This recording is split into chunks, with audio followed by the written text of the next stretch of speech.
Ela estava dirigindo normalmente. O sol estava baixo, batendo no vidro. O painel do carro brilhava, tudo sob controle. E então, o painel simplesmente apagou. O som do motor desapareceu. O ar-condicionado parou e o silêncio ficou absoluto. O carro ainda estava em movimento, mas parecia que não existia mais nada ao redor. Quando ela olhou para a estrada, o século dela não estava mais lá. A maior ilusão que a humanidade compartilha todos os dias é o agora. Nós acreditamos que o passado é um lugar morto, um álbum de fotografias que não pode ser tocado. Acreditamos que o futuro é um abismo escuro, esperando para ser construído. Mas a física teórica de Albert Einstein nos mostrou uma realidade muito mais imponente. O tempo não flui, o tempo simplesmente é. Pense no universo como um grande bloco de cristal estático. Dentro desse cristal, o ano de 1824 e o dia de hoje existem simultaneamente, lado a lado. O passado não desapareceu, ele apenas está em uma coordenada diferente, respirando silenciosamente sob a nossa própria realidade. E às vezes, quando as condições são exatas, a linha que separa o nosso hoje daquele ontem simplesmente se desfaz. Aconteceu em uma sexta-feira. Eu conhecia cada curva, cada placa, cada imperfeição daquela rodovia. Era a minha rotina, o meu porto seguro. O sol estava baixo, derramando uma luz laranja espessa sobre o asfalto. Eu estava a 80 km/h. O ar-condicionado soprava um vento frio e artificial no meu rosto. E o painel digital brilhava com a precisão dos números azuis. Tudo estava sob controle. Tudo era feito de plástico, metal e certeza. Eu sentia o volante de couro sobre as minhas mãos. Eu estava presente. Eu estava no agora. Mas a paisagem lá fora começou a ficar pesada. Não escura, apenas tensa, como se o ar estivesse se transformando em água. A neurologia chama esse limiar de hipnose rodoviária. Um estado de transe induzido pela repetição. Um momento em que o cérebro simplesmente reduz a leitura do presente. Um curto-circuito inofensivo, onde a realidade continua existindo, mas deixa de ser percebida com precisão. Mas essa explicação não cobre tudo. Primeiro, o visor digital apagou. O rádio não chiou, não falhou, ele simplesmente engoliu a própria voz. E então, o som do motor desapareceu. O carro continuava em movimento, mas em um silêncio absoluto.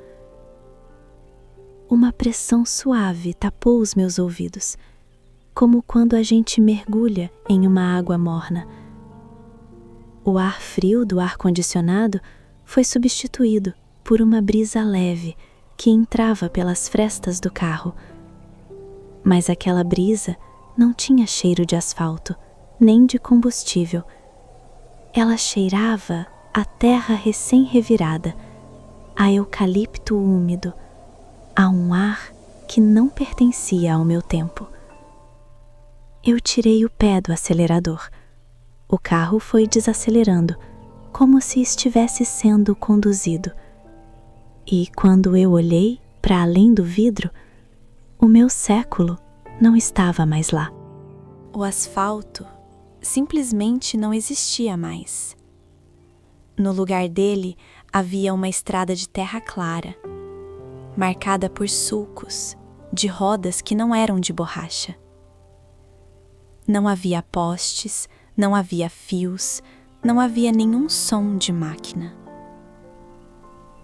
As cercas de metal tinham sido substituídas por muros de pedra, empilhadas à mão, irregulares, cobertas por um musgo de um verde que parecia vivo demais. Eu abri a porta do carro. O clique soou errado, como se aquele som não pertencesse àquele lugar. Meus pés tocaram a terra. Macia, úmida, real. O sol me envolvia de um jeito diferente. Não era só luz, era presença. Não havia pressa, não havia urgência. Não existia a sensação de tempo passando. Era como se o mundo tivesse parado. Não para acabar, mas para respirar. Foi então que eu ouvi passos. Lentos, firmes, reais. A cerca de 30 metros, uma mulher caminhava, ao lado do muro de pedras. Ela vestia um vestido longo, de tecido grosso, em tons desbotados. Carregava uma cesta de vime, simples.